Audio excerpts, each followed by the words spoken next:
Nadira adalah seorang wanita muda berusia 25 tahun yang bekerja sebagai staf administrasi di sebuah perusahaan besar. Penampilannya yang dianggap tidak sesuai dengan standar kecantikan membuatnya sering menjadi bahan olokan rekan kerja. Setiap hari, ia menghadapi ejekan dan komentar sinis yang menusuk hati. Bahkan, sapaan ringan dari rekan-rekan seringkali diselipi candaan tentang tubuhnya yang dianggap terlalu besar. Di kantor, Nadira sering menjadi pusat perhatian dalam cara yang tidak menyenangkan. Ketika ia berjalan melewati meja-meja kerja, beberapa orang melirik dan berbisik, seolah-olah kehadirannya adalah bahan hiburan. Ada saja komentar yang menyakitkan, seperti kalau kursi itu rusak, pasti karena dia, atau pantas makanannya cepat habis, ada dia di sini. Nadira hanya bisa menunduk dan berpura-pura tidak mendengar, meskipun hatinya terasa seperti diiris. Tak hanya rekan kerja, atasannya pun sering memperlakukannya dengan kurang adil. Ia jarang diberi tugas yang menantang atau kesempatan untuk berkembang, meskipun sebenarnya ia memiliki kemampuan yang cukup baik. Bahkan, dalam rapat, pandangannya sering diabaikan, seolah-olah ia tak layak untuk didengar. Hal ini membuatnya merasa semakin kecil dan tidak berarti. Kesedihan Nadira tidak hanya terjadi di tempat kerja. Sepulang kantor, ia kembali ke kamar kos yang sempit dan sunyi. Di tempat itu, ia tidak memiliki siapapun untuk berbagi cerita. Ibunya telah meninggal dunia beberapa tahun yang lalu, sementara ayahnya sibuk bekerja di luar kota. Kehidupannya terasa begitu hampa, tanpa kehadiran teman atau keluarga yang bisa mendukungnya. Pernah suatu waktu, saat Nadira mencoba menghibur dirinya dengan berjalan-jalan di sekitar lingkungan tempat tinggalnya, seorang anak kecil tanpa sengaja menunjuknya dan berkata, "Ibu, lihat, seperti balon besar." Ibunya hanya tertawa kecil tanpa menegur si anak. Nadira tersenyum kaku, mencoba menahan perasaan yang bergejolak di dalam hatinya. Kata-kata itu terus terngiang hingga malam tiba, membekas dalam pikirannya. Di dalam kamar kosnya, Nadira sering memandangi dirinya di depan cermin. Tubuhnya yang besar terlihat jelas di balik pakaian kerjanya yang sederhana. Setiap kali ia menatap bayangan itu, ia merasakan air mata mengalir tanpa henti. "Apa aku benar-benar tak pantas untuk dihargai?" tanyanya pada diri sendiri. Ia ingin mengubah hidupnya, tapi rasa takut dan ketidakpastian selalu menghantuinya. Meski penuh tekanan, Nadira tetap bertahan.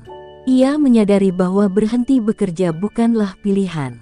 Namun, setiap kali ia melangkah ke kantor, ia merasa seperti memasuki arena di mana ia harus bertahan dari serangan hinaan dan cemoohan. Hari-harinya dipenuhi perjuangan untuk menahan diri agar tidak terlihat lemah. Namun, ada saat-saat di mana rasa sakit itu terlalu berat untuk ditanggung. Ketika malam tiba, ia sering duduk sendirian di tempat tidur, memikirkan semua ucapan menyakitkan yang ia terima sepanjang hari. Dalam keheningan itu, ia bertanya-tanya apakah hidupnya akan selalu seperti ini, dihina, diremehkan, dan diabaikan. Suatu sore, sepulang kerja, Nadira memutuskan untuk berhenti sejenak di sebuah taman kecil di dekat kantornya. Ia duduk di sebuah bangku kayu, memandangi orang-orang yang lewat. Di sana, ia merenungkan kehidupannya, mengingat semua luka yang ia pendam selama ini. Hatinya mulai bergolak, timbul keinginan untuk membuktikan bahwa ia bisa lebih dari apa yang orang lain pikirkan tentang dirinya.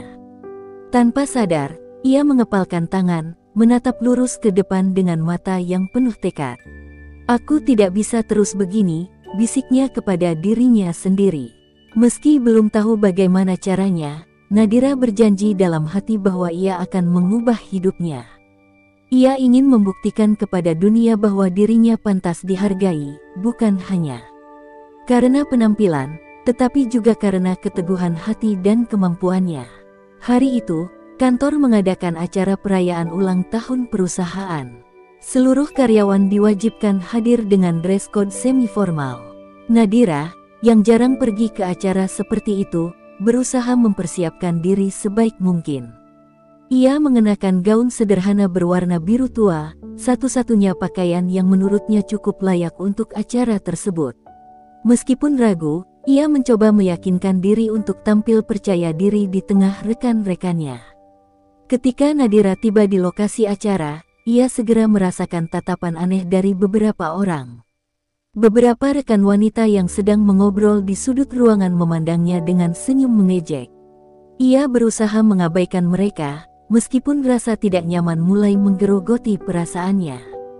Acara berjalan dengan meriah, namun Nadira merasa seperti seorang asing di tengah keramaian itu.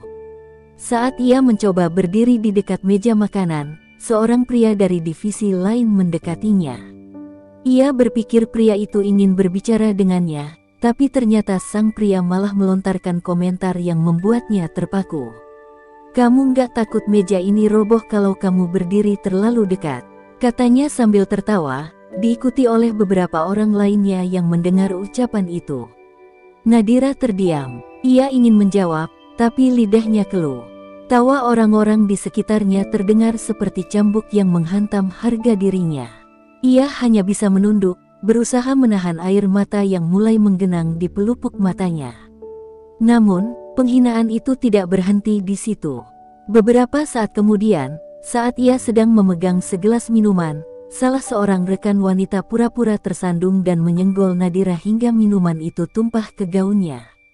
"Astaga, maaf ya, tapi mungkin gaunnya terlalu ketat sampai nggak bisa bergerak bebas," kata wanita itu dengan nada sinis, disambut tawa yang memekakkan telinga. Air mata Nadira akhirnya jatuh. Ia merasa tidak bisa lagi berada di ruangan itu. Dengan langkah terburu-buru, ia meninggalkan acara, tidak peduli bahwa orang-orang melihatnya pergi dalam keadaan basah dan berlinang air mata. Ia berlari ke taman kecil yang sama, tempat ia sering merenung sepulang kerja. Di sana, ia duduk di bangku kayu sambil memeluk tubuhnya sendiri, mencoba menenangkan gejolak emosi yang begitu besar. "Kenapa harus aku?" gumamnya pelan, nyaris tak terdengar. Ia merasa seluruh dunia memandangnya dengan penuh hinaan, seolah-olah ia tidak layak berada di antara mereka. Namun, di tengah tangisnya, Nadira mulai merasakan sesuatu yang berbeda dalam dirinya. Sebuah dorongan kecil mulai tumbuh, sebuah keinginan untuk bangkit dan melawan semua rasa sakit yang selama ini ia pendam. Ia ingat kembali janjinya kepada diri sendiri, bahwa ia harus berubah. Kali ini, tekad itu terasa lebih kuat, seolah-olah rasa sakit yang ia alami telah berubah menjadi bahan bakar untuk membuktikan bahwa ia mampu. Malam itu, Nadira pulang dengan hati yang kacau, namun ada percikan keberanian di dalam dirinya. Ia membuka laptopnya dan mulai mencari informasi tentang cara hidup sehat, program olahraga, dan pola makan yang bisa membantunya mengubah diri. Ia tidak tahu seberapa sulit perjalanan itu, tetapi ia tahu bahwa ia harus memulai dari suatu tempat. Ketika ia menatap dirinya di cermin malam itu, Nadira tidak lagi melihat seseorang yang lemah. Ia melihat seseorang yang terluka, tetapi bertekad untuk bangkit. Dengan air mata yang masih membasahi pipinya, ia berkata pelan, "Ini akan jadi awal yang baru. Aku tidak akan membiarkan mereka menang." Keesokan harinya, Nadira memulai langkah pertamanya. Ia bangun lebih awal dari biasanya dan memutuskan untuk berjalan kaki di sekitar taman dekat tempat tinggalnya. Udara pagi terasa dingin, tetapi ia memaksakan tubuhnya untuk bergerak. Kakinya terasa berat, dan setiap langkah membuatnya teringat ejekan-ejekan yang ia terima kemarin. Namun, tekad dalam hatinya terus mendorongnya maju. Di sela-sela rutinitasnya, ia mulai mengganti kebiasaan buruk dengan hal-hal baru. Semua camilan manis yang biasa mengisi lemari dapurnya ia buang, digantikan dengan buah-buahan segar dan sayuran. Perubahan itu terasa menyiksa di awal. Ada saat-saat ketika ia merasa ingin menyerah, terutama ketika tubuhnya terasa lelah dan pikirannya dihantui keraguan. Apa ini semua ada gunanya? Pertanyaan itu sering terlintas, tetapi ia memilih untuk tidak memikirkannya terlalu lama. Setiap malam, Nadira menghabiskan waktu menonton video tutorial olahraga dari internet. Ia mengikuti gerakan-gerakan itu di kamarnya yang sempit. Berkeringat di bawah lampu redup, ia menggigit bibirnya untuk menahan rasa sakit pada otot-ototnya. Tidak jarang ia terjatuh karena lelah, tapi ia segera bangkit kembali. Setiap kali tubuhnya ingin menyerah, ia mengingat hinaan di kantor, tawa yang memekakkan telinga, dan wajah-wajah yang memandang rendah dirinya. Hari-hari awal terasa sangat berat. Saat Nadira berdiri di depan cermin, perubahan pada tubuhnya hampir tidak terlihat. Ia merasa putus asa, tetapi suara kecil dalam dirinya terus berbisik, ini baru permulaan. Jangan berhenti sekarang. Ia memutuskan untuk tetap melanjutkan, meski hasilnya belum tampak. Ketika Nadira kembali ke kantor, ejekan tetap datang seperti biasa. Ada yang bertanya dengan nada mengejek apakah ia sedang diet karena terlihat sering membawa bekal sendiri. Yang lain berbisik, paling cuma bertahan seminggu, abis itu balik lagi ke makanan cepat saji. Nadira hanya diam. Jika dulu kata-kata itu menghancurkannya, kini ia membiarkannya berlalu seperti angin. Ia tahu, membuktikan dirinya tidak bisa dilakukan dengan kata-kata, melainkan dengan tindakan. Bulan pertama terasa seperti perjalanan tanpa akhir. Tubuhnya sering terasa lelah, dan ia sulit menahan keinginan untuk kembali ke kebiasaan lama. Namun, setiap kali ia teringat akan semua luka emosional yang ia terima, ia menemukan kekuatan untuk terus melangkah. Ia mulai merasakan perbedaan kecil, celana kerja yang terasa sedikit longgar, wajah yang tampak lebih segar, dan stamina yang perlahan meningkat. Pada suatu malam, Nadira memutuskan untuk mengukur berat badannya setelah sekian lama menghindari timbangan. Jantungnya berdegup kencang saat ia melihat angka yang tertera. Angka itu menunjukkan penurunan, meskipun tidak drastis. Namun, itu cukup untuk membuatnya tersenyum. Air mata haru mengalir di pipinya. "Aku bisa melakukannya," bisiknya dengan penuh keyakinan. Ia mulai memperluas usahanya dengan bergabung di sebuah pusat kebugaran kecil dekat rumahnya. Di sana, Nadira bertemu dengan seorang pelatih pribadi bernama Raka. Raka adalah pria muda yang ramah, dan ia tidak pernah memandang Nadira dengan cara yang sama seperti orang-orang di kantor. "Kamu sudah melakukan langkah besar dengan datang ke sini," katanya dengan senyum tulus. Kata-kata itu terasa seperti angin segar bagi Nadira, sesuatu yang jarang ia dengar dari orang lain. Bimbingan Raka membantu Nadira memperbaiki teknik olahraga dan pola makannya. Ia mengajarkan Nadira untuk tidak hanya fokus pada angka di timbangan, tetapi juga pada kesehatan dan kebahagiaannya sendiri. Meski begitu, perjalanan itu tetap penuh dengan tantangan. Ada hari-hari di mana tubuhnya terasa terlalu lelah untuk bangun dari tempat tidur, tetapi ia terus memaksa dirinya untuk maju. Perubahan perlahan mulai terlihat. Pipi Nadira yang dulu bulat kini tampak lebih tirus. Rekan-rekan di kantor mulai memperhatikan perubahan kecil itu, meski tidak ada yang secara langsung mengomentarinya. Namun, bagi Nadira, hal itu tidak lagi penting. Ia mulai merasakan kekuatan baru dalam dirinya, bukan hanya kekuatan fisik, tetapi juga keberanian untuk mencintai dirinya sendiri apa adanya. Perubahan pada diri Nadira semakin jelas terlihat, meski perjuangannya jauh dari kata mudah. Ketika tubuhnya mulai menyesuaikan dengan pola hidup sehat, rasa percaya dirinya perlahan tumbuh. Namun, dunia sepertinya belum siap berhenti melukainya.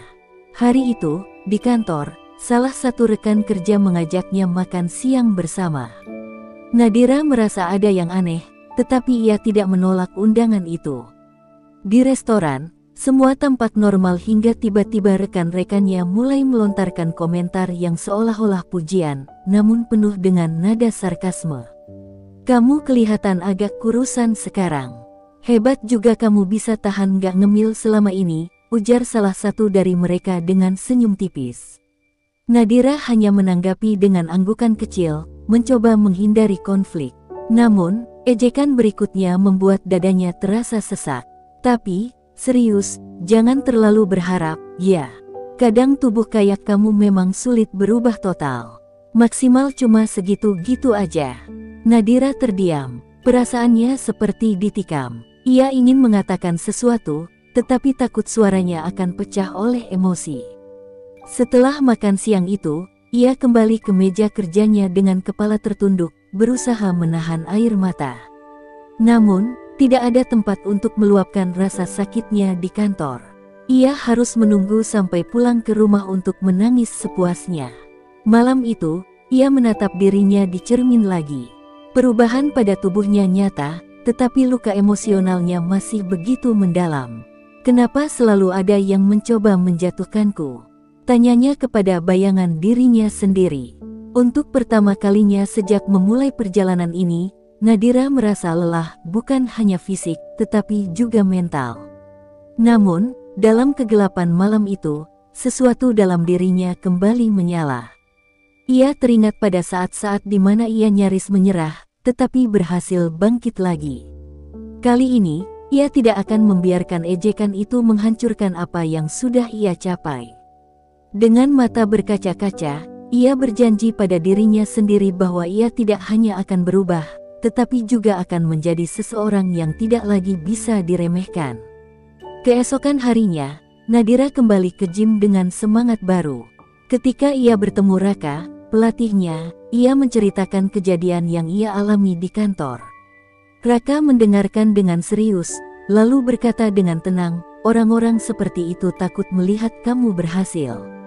Mereka tidak ingin kamu membuktikan bahwa kamu bisa lebih baik dari mereka. Tapi kamu harus ingat, perjuangan ini bukan untuk mereka. Ini untuk dirimu sendiri." Kata-kata itu menjadi bahan bakar bagi tekad Nadira.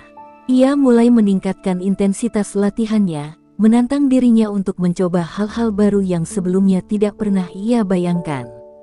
Ketika tubuhnya mulai terbiasa dengan olahraga ringan, ia mencoba latihan kekuatan. Setiap kali ia berhasil mengangkat beban yang lebih berat, rasa percaya dirinya semakin kuat. Namun, tidak semua berjalan lancar. Suatu hari, ia terluka saat melakukan latihan. Perasaan sakit pada pergelangan kakinya membuatnya harus berhenti latihan selama beberapa hari. Rasa frustrasi mulai menghantuinya, membuat ia merasa seperti kehilangan semua progres yang telah ia capai. Ia duduk di tempat tidur dengan kaki terbalut perban, merasa putus asa. Namun, di saat-saat sulit itu, Nadira teringat pada kata-kata Raka, "Perjuangan ini untuk dirimu sendiri." Ia tahu, istirahat sejenak bukan berarti ia gagal. Ia menggunakan waktu itu untuk mempelajari lebih banyak tentang pola hidup sehat, mengatur pola makannya dengan lebih baik, dan mencari motivasi dari orang-orang yang pernah mengalami perjalanan serupa. Ketika akhirnya ia kembali ke gym, Nadira merasa lebih siap dari sebelumnya. Ia melanjutkan latihannya dengan lebih hati-hati, tetapi tidak pernah kehilangan semangat. Setiap tetes keringat yang mengalir, setiap rasa sakit pada otot-ototnya, adalah pengingat bahwa ia sedang membangun kekuatan, tidak hanya secara fisik, tetapi juga mental. Perlahan-lahan, tubuh Nadira mulai berubah lebih signifikan. Ia merasa lebih ringan, lebih energik, dan lebih percaya diri. Namun, yang paling penting, ia merasa bahwa ia mulai mencintai dirinya sendiri. Bukan karena ia menjadi lebih kurus, tetapi karena ia menyadari bahwa ia mampu bertahan melawan segala rintangan. Nadira menatap dirinya di cermin suatu malam dan tersenyum untuk pertama kalinya dalam waktu yang lama. "Kamu tidak lemah. Kamu lebih kuat dari apa yang mereka pikirkan," bisiknya kepada bayangan dirinya sendiri. Perjalanan ini belum selesai, tetapi ia tahu bahwa ia sudah berada di jalan yang benar. Hari itu, Nadira berdiri di depan cermin panjang di kamarnya. Pakaian kerja yang dulu terasa sempit kini terlihat longgar, bahkan celana yang sering membatasi geraknya kini membutuhkan ikat pinggang untuk tetap terpasang. Namun, ini bukan hanya tentang perubahan fisik. Di matanya, ada sinar baru, sinar yang menunjukkan kekuatan dan keberanian yang selama ini ia sembunyikan di balik rasa minder. Namun, dunia luar masih mencoba menggoyahkan keyakinannya. Di kantor, komentar miring tetap menghampirinya, meskipun nadanya berbeda. "Wah, Nadira sudah mulai glowing, ya. Jangan-jangan nanti jadi sombong kalau sudah cantik," ujar salah satu rekan wanita dengan nada bercanda yang menusuk. Nadira hanya tersenyum tipis, menolak untuk merespons. Dalam hatinya, ia tahu mereka mulai melihatnya sebagai ancaman. Sore itu, setelah jam kerja, Nadira berencana pergi ke gym seperti biasa. Namun, langkahnya terhenti ketika ia mendengar obrolan dari ruang pantry. Beberapa rekan wanitanya sedang bergosip, dan ia tidak sengaja mendengar namanya disebut. "Kamu lihat nggak sih? Nadira sekarang kayak sok banget. Cuma karena turun beberapa kilo langsung gayanya beda," ujar salah satu dari mereka. "Tapi ya wajar sih. Mungkin dia tahu ini satu-satunya cara supaya ada yang melirik dia. Kalau enggak, siapa juga yang mau sama dia?" Kata-kata itu menghantam Nadira seperti pukulan di dada. Meski sudah banyak berubah, dunia tetap memperlakukannya seperti dulu. Ia merasa lelah. Untuk apa semua ini, jika akhirnya orang-orang tetap mencari alasan untuk menjatuhkannya? Namun, saat ia berjalan pulang malam itu, ada sesuatu yang kembali meneguhkan hatinya. Ia teringat pada malam-malam penuh air mata, rasa sakit yang ia lalui, dan janji yang ia buat kepada dirinya sendiri. Perjalanan ini bukan untuk membuktikan apapun kepada orang lain. Ini adalah tentang dirinya, tentang mengalahkan keraguan yang selama ini membelenggu jiwanya. Di gym, Nadira bertemu Raka seperti biasa. Namun, malam itu, ia memutuskan untuk berbicara dari hati ke hati dengan pelatihnya. "Raka, kenapa ya, meskipun aku sudah berubah, orang-orang tetap merendahkanku? Rasanya mereka selalu menemukan alasan untuk membuatku merasa kecil," ujar Nadira dengan suara lirih. Raka menatapnya dengan penuh perhatian. "Nadira, dunia ini penuh dengan orang yang tidak ingin melihat orang lain berhasil. Mereka takut melihatmu melampaui mereka, karena itu artinya mereka harus menghadapi kegagalan mereka sendiri. Tapi ingat, perubahan ini bukan untuk mereka. Kamu harus tetap berjalan, karena ini tentang membuktikan pada dirimu sendiri bahwa kamu lebih dari apa yang mereka pikirkan." Kata-kata itu membakar semangat Nadira kembali. Ia menyadari bahwa perjalanan ini memang tidak akan pernah mudah, tetapi setiap langkahnya adalah kemenangan kecil yang ia raih untuk dirinya sendiri. Beberapa minggu kemudian, sebuah momen besar datang. Perusahaan tempat Nadira bekerja mengadakan acara formal tahunan, di mana semua karyawan diwajibkan hadir dengan penampilan terbaik. Nadira memutuskan untuk mengambil risiko. Ia pergi ke butik untuk mencari gaun yang sesuai dengan tubuhnya yang kini telah banyak berubah. Di acara tersebut, Nadira melangkah masuk dengan gaun hitam yang membalut tubuhnya dengan sempurna. Rambutnya tertata rapi, dan riasan sederhana membuat wajahnya bersinar. Semua mata langsung tertuju padanya. Ruangan yang biasanya penuh dengan ejekan kini dipenuhi dengan bisikan kekaguman. Beberapa rekan yang dulu sering meremehkannya mencoba mendekat, melontarkan pujian palsu. "Nadira, kamu kelihatan beda banget. Cantik deh. Gimana caranya bisa berubah kayak gini?"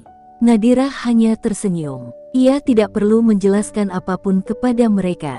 Perubahan ini adalah hasil dari kerja kerasnya, bukan sesuatu yang ia lakukan untuk mendapatkan pengakuan mereka.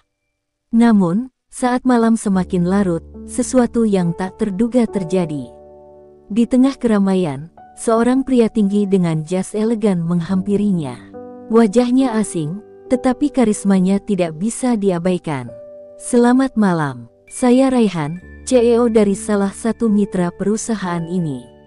Sepertinya saya belum pernah melihat Anda sebelumnya," katanya sambil tersenyum. Nadira terkejut, bukan hanya karena pria itu berbicara dengannya, tetapi juga karena ia merasa dihormati, bukan dinilai dari penampilannya, melainkan dari cara pria itu memperlakukannya. Mereka berbincang sejenak, dan untuk pertama kalinya, Nadira merasakan bahwa dirinya diakui, tidak hanya sebagai wanita, tetapi sebagai individu yang layak dihargai. Malam itu, saat Nadira pulang ke rumah, ia tidak bisa berhenti tersenyum.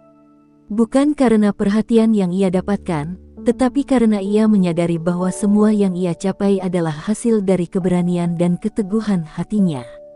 Perjalanan ini belum selesai, tetapi ia tahu bahwa ia telah melangkah lebih jauh dari yang pernah ia bayangkan.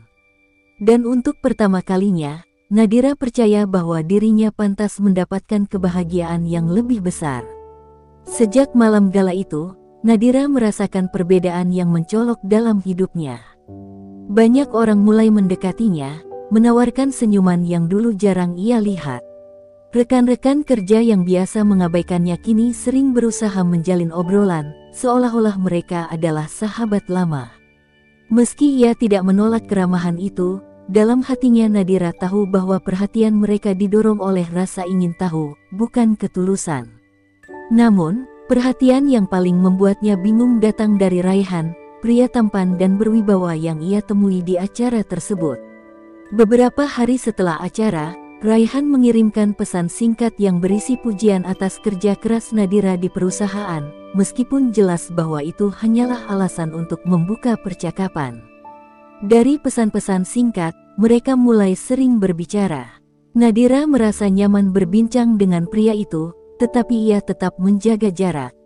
Baginya, perasaan seperti ini adalah sesuatu yang baru dan, di sisi lain, menakutkan. Di sisi lain, hidup Nadira di kantor semakin rumit. Rekan-rekannya yang dulu sering merendahkannya kini mulai menunjukkan kecemburuan secara terang-terangan. Salah satu dari mereka, Dina, yang selama ini menjadi pemimpin tidak resmi kelompok penggosip, mulai menyebarkan rumor bahwa perubahan Nadira hanyalah hasil dari operasi plastik. Pasti dia habiskan semua gajinya untuk perawatan. Nggak mungkin dia berubah drastis kayak gitu dalam waktu singkat, ujar Dina kepada beberapa kolega. Nadira mendengar bisik-bisik itu, tetapi ia memilih untuk tidak menanggapi. Ia belajar bahwa membuktikan sesuatu melalui tindakan jauh lebih kuat daripada berdebat. Namun, suatu sore, saat ia sedang bekerja, Dina mendatangi mejanya dengan tatapan tajam. "Nadira, aku dengar kamu sekarang dekat sama CEO mitra kita. Wow, ternyata caramu berubah bukan cuma olahraga, ya, ada cara lain yang lebih strategis," ucap Dina sambil tertawa sinis. Komentar itu menghantam Nadira dengan keras. Seluruh ruangan tiba-tiba terasa sunyi, seolah semua orang menunggu reaksinya. Nadira berdiri perlahan, menatap Dina dengan mata yang penuh ketegasan. "Kalau kamu punya masalah denganku, lebih baik bicara langsung. Tapi kalau hanya ingin menyebarkan fitnah, aku rasa kamu sedang membuang waktumu," ucapnya dengan tenang, meski suaranya bergetar sedikit. Dina hanya mendengus dan pergi, tetapi insiden itu membuat Nadira merasa muak. Ia tahu, dunia kerja memang tidak selalu ramah, tetapi ia tidak menyangka bahwa perubahan positif dalam dirinya justru memicu lebih banyak kebencian. Di tengah kekacauan itu, Raihan semakin sering mengajak Nadira bertemu. Ia menawarkan makan malam di sebuah restoran mewah, yang akhirnya diterima oleh Nadira setelah beberapa kali menolak. Malam itu menjadi malam yang tak terlupakan. Raihan menunjukkan sisi dirinya yang lebih personal, seorang pria yang hangat, penuh perhatian, dan jauh dari kesan CEO arogan seperti yang Nadira bayangkan.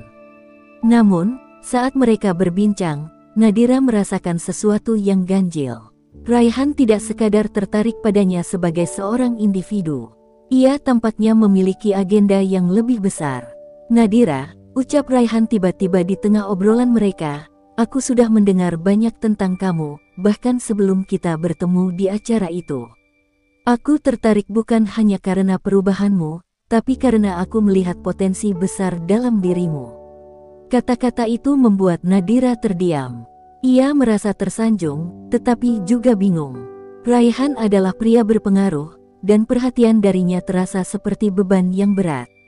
Namun, sebelum ia sempat merenungkan lebih jauh, Raihan melanjutkan, "Aku ingin kamu memimpin sebuah proyek besar yang akan melibatkan kerja sama antara perusahaanku dan perusahaanmu.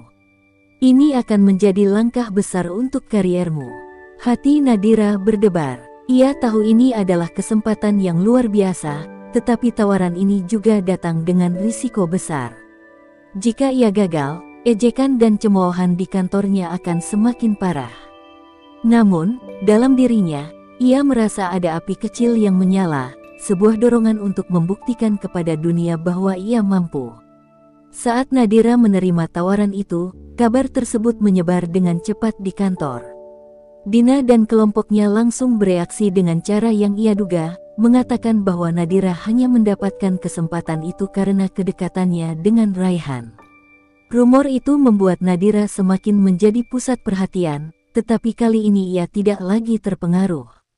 Seminggu kemudian, Nadira memulai proyeknya. Ia bekerja lebih keras dari sebelumnya, sering menghabiskan malam di kantor untuk memastikan semuanya berjalan lancar. Raihan sesekali datang untuk memberikan dukungan, tetapi ia tidak ikut campur dalam detail pekerjaan. Nadira tahu, inilah waktunya untuk menunjukkan bahwa ia lebih dari sekadar wanita yang berubah fisiknya. Namun, di tengah perjuangannya, luka lama kembali muncul. Suatu hari, Nadira menerima pesan dari nomor tak dikenal. "Hei, Nadira, masih ingat aku? Aku yang dulu kamu sukai di sekolah." Nadira terdiam membaca pesan itu. Wajahnya memucat. Pesan itu berasal dari Arga, pria yang dulu sering ia kagumi diam-diam, tetapi juga yang pernah mempermalukannya di depan teman-temannya. Arga kini muncul kembali, mengaku ingin bertemu. Hatinya bergejolak, apakah ini kesempatan untuk menghadapi masa lalunya, atau justru jebakan yang akan melukai dirinya lagi? Nadira menatap layar ponselnya dengan ragu. Di satu sisi, ia tidak ingin kembali ke masa lalu yang menyakitkan. Namun, di sisi lain, ia merasa ini adalah ujian terakhir untuk benar-benar berdamai dengan dirinya sendiri. Pagi itu, Nadira menatap layar ponselnya yang masih memperlihatkan pesan dari Arga. Nama itu membawa kenangan pahit yang seharusnya sudah ia kubur dalam-dalam. Arga adalah pria yang pernah ia kagumi saat SMA, tetapi juga yang paling sering mengolok-olok tubuhnya di depan teman-teman. Kata-kata menyakitkan dari masa lalu terngiang kembali, "Kamu gak sadar? Mana ada orang yang mau sama cewek kayak kamu?" Namun, kini Arga kembali, menawarkan pertemuan dengan nada yang seolah-olah tidak pernah ada luka yang ia tinggalkan. Nadira memutuskan untuk tidak menjawab pesan itu. Ia menenangkan dirinya dengan meyakinkan bahwa Arga hanyalah bagian dari masa lalunya, sesuatu yang tak perlu ia bawa ke masa sekarang. Namun, seolah tak mau menyerah, Arga terus mengirim pesan. "Nadira, aku dengar kabar soal perubahanmu. Aku bangga sama kamu. Aku mau ketemu dan minta maaf atas semuanya." Pesan itu membuat Nadira terpukul. Kata "minta maaf" yang datang bertahun-tahun kemudian terasa hambar. Meski begitu, ada sisi kecil di hatinya yang penasaran, apakah permintaan maaf ini benar adanya, atau hanya topeng untuk sesuatu yang lain. Hari berikutnya, Nadira menerima pesan lagi, kali ini berbeda. "Kalau kamu nggak mau ketemu, nggak apa-apa. Tapi aku akan ada di kafe dekat kantormu jam 7 malam. Kalau kamu datang, aku akan jelaskan semuanya." Nadira menghabiskan sepanjang hari dengan pikirannya bercabang. Pertemuan ini terasa seperti godaan berbahaya, namun ia tak bisa sepenuhnya menolak dorongan untuk melihat apa yang sebenarnya ingin disampaikan Arga. Saat malam tiba, dengan hati yang ragu, Nadira memutuskan untuk pergi. Ia tahu ini bukan tentang Arga, melainkan tentang dirinya sendiri, kesempatan untuk menutup bab yang selama ini menghantuinya. Kafe itu ramai, tetapi ia langsung mengenali Arga yang duduk di sudut ruangan. Pria itu terlihat jauh berbeda dari yang ia ingat. Kini ia tampak lebih dewasa, dengan ekspresi yang lebih tenang. Arga berdiri ketika melihat Nadira datang, matanya berbinar seolah tak percaya dengan sosok yang ia lihat. "Nadira, kamu benar-benar berubah," ucapnya dengan nada takjub. Nadira hanya mengangguk, menjaga jarak emosional yang jelas. Percakapan mereka dimulai dengan kecanggungan. Arga berusaha menjelaskan bahwa ia menyesali semua perlakuannya di masa lalu. "Aku sadar aku salah. Aku nggak punya alasan untuk membela diri. Tapi aku ingin kamu tahu, aku sangat kagum dengan perubahanmu. Kamu adalah bukti bahwa seseorang bisa bangkit dari luka dan menjadi lebih baik." Namun, Nadira tetap waspada. Kenapa baru sekarang, Arga? Kenapa setelah bertahun-tahun kamu muncul, seolah-olah semua yang kamu lakukan bisa dimaafkan begitu saja? Nadira menatapnya tajam, suaranya tegas meski ada sedikit getaran. Arga terdiam sejenak, lalu berkata, karena aku pengecut. Aku takut mengakui kesalahanku. Tapi saat aku melihat berita tentangmu, tentang bagaimana kamu berhasil, aku sadar aku harus menghadapimu. Aku ingin meminta maaf, tidak peduli kamu memaafkanku atau tidak. Kata-kata itu, meskipun terdengar tulus, tidak cukup untuk menghapus semua rasa sakit yang pernah ia alami. Nadira mengambil napas dalam-dalam, mencoba menenangkan dirinya. Aku tidak tahu apakah aku bisa memaafkanmu, Arga. Bukan karena aku masih marah, tapi karena luka itu sudah terlalu dalam. Tapi aku juga sadar, memendam dendam tidak akan membawa manfaat untukku. Percakapan mereka berakhir tanpa kepastian. Arga tampak menyesal, tetapi Nadira tahu bahwa perjalanan untuk benar-benar berdamai dengan masa lalunya adalah perjalanannya sendiri, bukan tentang Arga. Namun, malam itu menyisakan sesuatu yang lebih dari sekadar nostalgia pahit. Beberapa hari kemudian, Nadira mulai menerima pesan-pesan aneh di ponselnya. Pesan-pesan itu berisi foto-fotonya saat masih gemuk, disertai dengan kalimat ejekan. Kamu pikir kamu bisa melupakan masa lalumu, atau di balik tubuh barumu, kamu tetap Nadira yang dulu. Awalnya Nadira berpikir ini hanya kebetulan, tetapi pesan-pesan itu semakin sering datang. Bahkan, beberapa foto dirinya saat SMA disebarkan di media sosial oleh akun anonim. Ia mulai curiga, dan pikirannya langsung tertuju pada Arga. Apakah pertemuan mereka adalah jebakan? Apakah Arga kembali untuk membalas dendam, bukan meminta maaf? Nadira merasa ketakutan, tetapi ia tidak ingin menunjukkan kelemahan. Ia tahu bahwa ini adalah ujian lain dalam perjalanannya. Ia segera menghubungi Raihan, pria yang selama ini menjadi tempatnya berbagi cerita. Dengan nada tenang, Raihan berkata, aku akan membantumu. Jangan khawatir, kita akan menemukan siapa yang melakukan ini. Bersama Raihan, Nadira memutuskan untuk melawan. Mereka melacak akun anonim itu dengan bantuan tim keamanan digital Raihan. Sementara itu, Nadira tetap menjalankan proyek besarnya, menunjukkan bahwa ia tidak akan membiarkan ancaman ini menghancurkan apa yang telah ia bangun. Namun, semakin dalam mereka menyelidiki, semakin banyak misteri yang terungkap. Dan di ujung perjalanan itu, Nadira harus menghadapi kenyataan pahit bahwa seseorang dari masa lalunya tidak pernah benar-benar pergi. Nadira merasa hidupnya semakin terjepit. Pesan-pesan mengerikan dari akun anonim itu tak kunjung berhenti, semakin tajam dan menyerang harga dirinya. Foto-foto saat ia masih gemuk terus disebarkan di media sosial, memancing berbagai komentar dari orang-orang yang tidak mengenalnya. Ini dia aslinya, cuma pencitraan doang.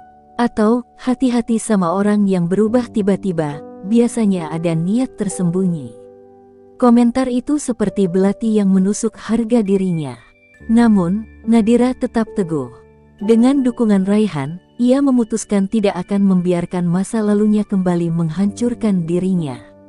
Aku sudah jauh melangkah, aku tidak akan mundur hanya karena ancaman seperti ini, ucap Nadira kepada Raihan, yang duduk di depannya dengan tatapan penuh keyakinan. Raihan mengerahkan tim keamanan digitalnya untuk menelusuri jejak akun anonim itu. Mereka bekerja siang dan malam, menyisir setiap detail yang bisa membawa mereka ke dalang di balik teror ini. Ketika hasil akhirnya tiba, Nadira hampir tidak bisa mempercayainya. Nama yang muncul dari investigasi itu adalah Dina, rekan kerjanya yang selama ini sering menyerangnya secara verbal. Nadira terdiam, hatinya berkecamuk antara amarah dan rasa tidak percaya. Jadi semua ini ulah Dina? Tanyanya kepada Raihan, yang mengangguk dengan ekspresi serius. Dia menggunakan beberapa akun palsu untuk menyebarkan foto-foto dan pesan itu. Tujuannya jelas, dia ingin menjatuhkanmu, Nadira, jawab Raihan. Nadira merasa amarahnya membara. Selama ini ia sudah cukup bersabar menghadapi ejekan Dina, tetapi serangan ini sudah melampaui batas. Namun, sebelum ia sempat mengambil langkah, Dina datang menemuinya di kantor dengan senyum licik di wajahnya.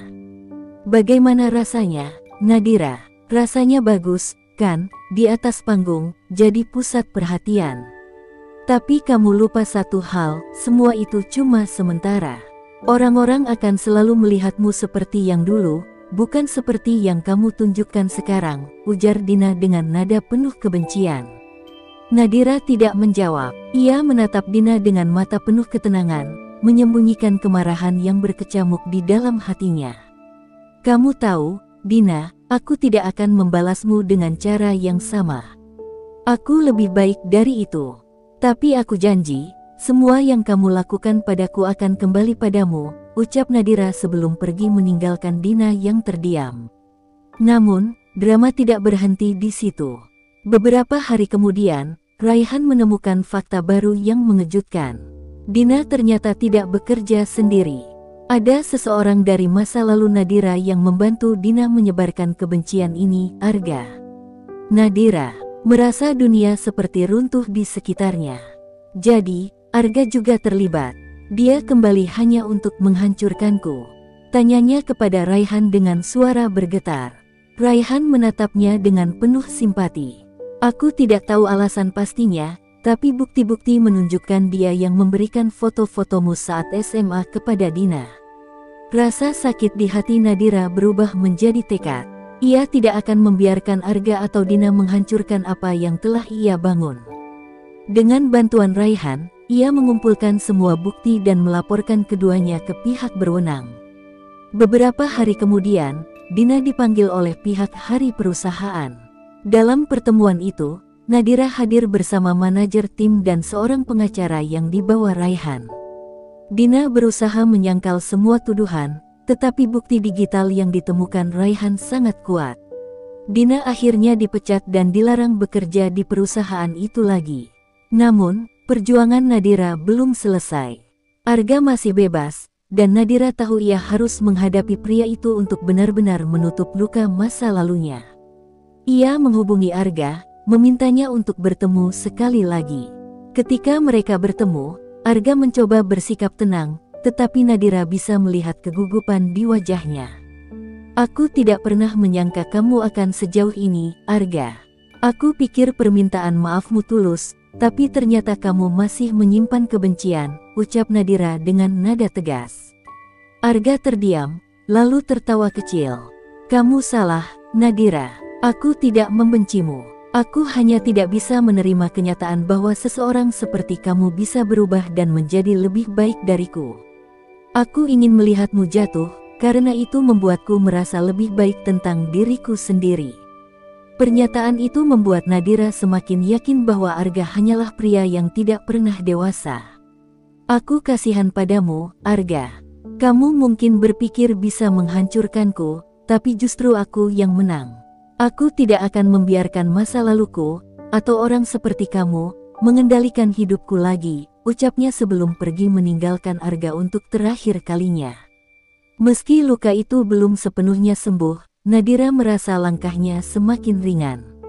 Ia sadar bahwa kekuatan sejati bukan hanya tentang berubah secara fisik, tetapi juga tentang bagaimana ia menghadapi setiap rintangan dengan kepala tegak. Dan kali ini, ia berhasil menang.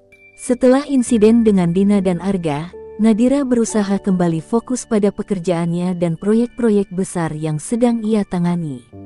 Namun, ada kekosongan yang tak bisa ia abaikan, seperti ada bagian dari dirinya yang hilang. Raihan, yang selama ini menjadi pendukung terkuatnya, tiba-tiba tampak menjauh. Pesan-pesannya mulai jarang, dan waktunya untuk mendampingi Nadira semakin terbatas. Awalnya, Nadira mengira Raihan sibuk dengan urusan kantor. Namun, setelah beberapa hari tanpa kabar, ia merasa ada sesuatu yang tidak beres. Nadira mencoba menghubungi Raihan, tetapi pria itu hanya menjawab singkat dengan alasan bahwa ia sedang sibuk. Hati Nadira terasa resah, terutama karena Raihan selalu ada di sisinya selama masa-masa sulit. Kini, saat segalanya mulai tenang, pria itu justru menghilang. Suatu malam, Nadira memutuskan untuk mendatangi apartemen Raihan. Ia berdiri di depan pintu dengan perasaan ragu, tetapi akhirnya mengetuk. Raihan membuka pintu dengan wajah lelah, dan Nadira segera menyadari bahwa ada sesuatu yang ia sembunyikan. "Kamu kenapa? Ada yang terjadi?" tanya Nadira dengan nada cemas. Raihan tersenyum kecil, tetapi senyum itu tidak mampu menyembunyikan kesedihan di matanya. "Aku baik-baik saja, Nadira. Aku hanya butuh waktu sendiri," jawabnya singkat. Nadira tidak puas dengan jawaban itu. "Raihan, kamu selalu ada untukku. Aku tahu ada sesuatu yang kamu sembunyikan. Tolong, jangan menjauh seperti ini," pintanya. Raihan menghela napas panjang sebelum akhirnya berkata, "Aku tidak ingin kamu khawatir. Tapi aku sedang menghadapi masalah besar. Aku baru tahu bahwa perusahaan yang aku kelola sedang dalam krisis, dan ada ancaman kebangkrutan. Aku harus fokus untuk menyelamatkannya." Mendengar itu, Nadira merasa bersalah karena selama ini terlalu sibuk dengan dirinya sendiri hingga tidak menyadari kesulitan yang dihadapi Raihan. "Kenapa kamu tidak bilang, 'Aku bisa membantumu,'" ucapnya tulus. Namun, Raihan hanya menggeleng.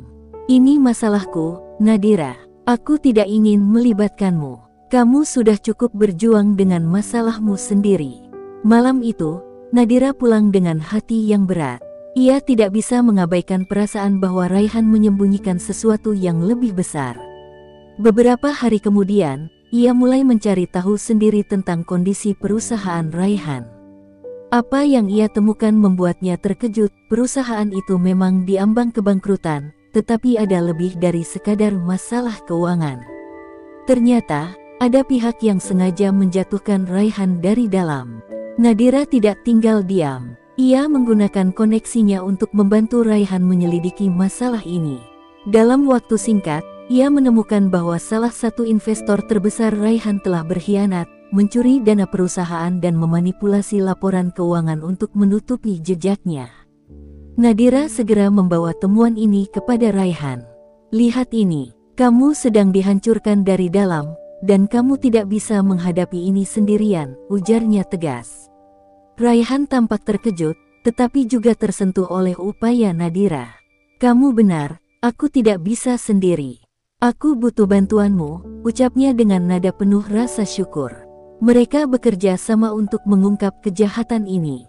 Malam-malam panjang dihabiskan untuk menyusun bukti dan mencari cara untuk menyelamatkan perusahaan Raihan. Dalam proses itu, Nadira menyadari betapa dalam perasaannya terhadap Raihan. Ia bukan hanya seorang teman atau pendukung, tetapi seseorang yang telah menjadi bagian penting dalam hidupnya. Namun, perjuangan mereka tidak berjalan mulus. Ketika pelaku akhirnya dihadapkan ke pengadilan, ia mencoba mengalihkan tuduhan dengan menyebut nama Raihan sebagai otak di balik manipulasi keuangan perusahaan. Tuduhan itu memicu skandal besar yang membuat reputasi Raihan hancur dalam semalam.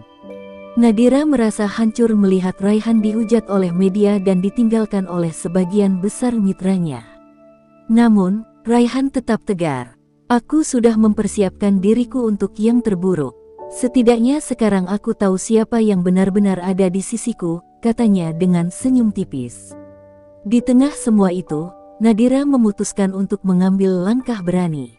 Ia mengadakan konferensi pers untuk memberikan kesaksian tentang kebenaran yang ia temukan. Dengan suara lantang, ia membela Raihan dan menunjukkan bukti bahwa pria itu adalah korban, bukan pelaku. Konferensi pers itu menjadi titik balik. Perlahan, kebenaran mulai terungkap, dan reputasi Raihan pulih. Perusahaan yang hampir hancur mulai bangkit kembali, berkat dukungan dari mitra-mitra baru yang percaya pada integritas Raihan. Namun, di balik kemenangan itu, ada perubahan yang tak terhindarkan. Raihan mulai merasa bahwa Nadira terlalu banyak berkorban untuknya. "Kamu sudah melakukan begitu banyak untukku, Nadira. Tapi aku tidak ingin menjadi beban bagimu," ucapnya suatu malam. Nadira menatap Raihan dengan mata berkaca-kaca. "Kamu bukan beban, Raihan. Kamu adalah bagian dari hidupku, sama seperti aku pernah menjadi bagian dari perjuanganmu." Meski begitu, Raihan tetap merasa bahwa ia harus memberi ruang bagi Nadira untuk menjalani hidupnya sendiri. Dengan berat hati, ia memutuskan untuk pergi sejenak, meninggalkan semua yang pernah mereka bangun bersama. Aku butuh waktu untuk menemukan diriku lagi, Nadira. Tapi aku janji, ini bukan akhir, ucapnya sebelum pergi. Kepergian Raihan meninggalkan lubang di hati Nadira. Namun, ia tahu bahwa perjalanan ini belum selesai.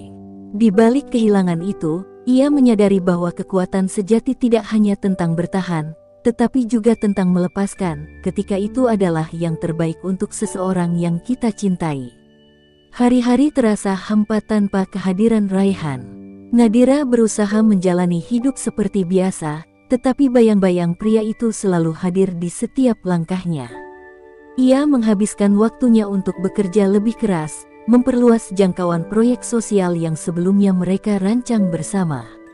Meski ia berhasil terlihat tegar di luar, hatinya merindukan Raihan dengan sangat dalam. Namun, waktu tidak pernah berhenti. Bulan-bulan berlalu tanpa kabar dari Raihan, meninggalkan Nadira dalam ketidakpastian.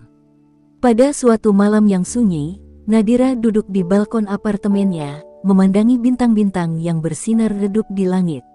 Ia merasakan kekosongan yang sulit diungkapkan. Apakah aku terlalu egois berharap dia kembali? Gumamnya pada dirinya sendiri. Di tengah rasa rindunya, Nadira memutuskan untuk membuka surat-surat yang selama ini tidak ia sentuh. Surat-surat dari para pendukung, klien, hingga orang-orang yang terinspirasi oleh transformasinya. Salah satu surat menarik perhatiannya, sebuah undangan dari sebuah organisasi internasional yang ingin memberikan penghargaan atas dedikasinya terhadap pemberdayaan wanita. Dengan enggan, Nadira menerima undangan itu, berpikir bahwa menyibukkan diri mungkin bisa mengurangi kerinduannya pada Raihan. Acara itu diadakan di Paris, sebuah kota yang penuh dengan romantisme, namun terasa dingin bagi Nadira tanpa Raihan di sisinya. Pada malam penghargaan, Nadira mengenakan gaun hitam elegan yang memancarkan keanggunan. Saat namanya dipanggil untuk menerima penghargaan, ia melangkah ke atas panggung dengan senyum penuh percaya diri. Namun, saat ia mulai berbicara, matanya menangkap sosok yang tak pernah ia sangka akan hadir. Raihan berdiri di antara kerumunan, mengenakan setelan gelap yang rapi. Tatapan mereka bertemu, dan seketika, dunia di sekitar Nadira seolah membeku. Air matanya mengalir tanpa bisa ia tahan, tetapi ia tetap menyelesaikan pidatonya dengan suara yang bergetar. Setelah acara usai, Nadira berjalan keluar ke balkon gedung, berharap bisa menghirup udara segar untuk menenangkan emosinya. Namun, langkahnya terhenti ketika ia melihat Raihan berdiri di sana, menunggunya. "Aku tidak pernah berhenti memikirkanmu," ucap Raihan dengan nada rendah, matanya penuh penyesalan. "Aku pergi bukan karena aku ingin menjauh darimu, tetapi karena aku ingin menjadi pria yang layak untuk berdiri di sisimu." Nadira terdiam. Air mata yang sejak tadi ia tahan akhirnya jatuh dengan deras. "Kamu tidak pernah perlu membuktikan apa-apa, Raihan. Aku mencintai kamu apa adanya, tanpa syarat," jawabnya dengan suara yang bergetar. Raihan melangkah mendekat, menyentuh wajah Nadira dengan lembut. "Aku bodoh karena berpikir bahwa pergi adalah pilihan terbaik. Tapi selama aku jauh darimu, aku sadar satu hal, aku tidak bisa hidup tanpa kamu." Malam itu, di bawah langit Paris yang penuh bintang, Raihan berlutut di hadapan Nadira. Dari sakunya, ia mengeluarkan sebuah cincin sederhana namun memancarkan kehangatan. "Nadira, maukah kamu menghabiskan sisa hidupmu bersamaku?" tanyanya dengan nada penuh harap. Nadira terisak, tetapi senyum manis muncul di wajahnya. "Ya, Raihan, aku mau," jawabnya tanpa ragu. Kerumunan kecil di balkon itu bersorak pelan, membuat Nadira tersipu. Mereka berdiri berdua, saling berpelukan, seolah dunia hanya milik mereka. Nadira merasa beban yang selama ini ia pikul perlahan menghilang. Ia tahu, perjalanan mereka tidak selalu mudah, tetapi cinta yang mereka miliki cukup kuat untuk menghadapi apapun. Kehidupan mereka setelah itu dipenuhi dengan cinta, kerja, keras, dan komitmen untuk saling mendukung. Nadira terus menjadi inspirasi bagi banyak orang, sementara Raihan membuktikan bahwa ia bisa membangun kembali apa yang sempat hancur. Mereka adalah pasangan yang kuat, yang mampu bertahan di tengah badai dan menemukan cahaya di ujung perjalanan mereka. Di akhir hari, Nadira menyadari bahwa cinta sejati bukan hanya tentang saling memiliki, tetapi juga tentang saling melengkapi. Dan bersama Raihan, ia akhirnya menemukan rumah, tempat di mana hatinya selalu merasa tenang.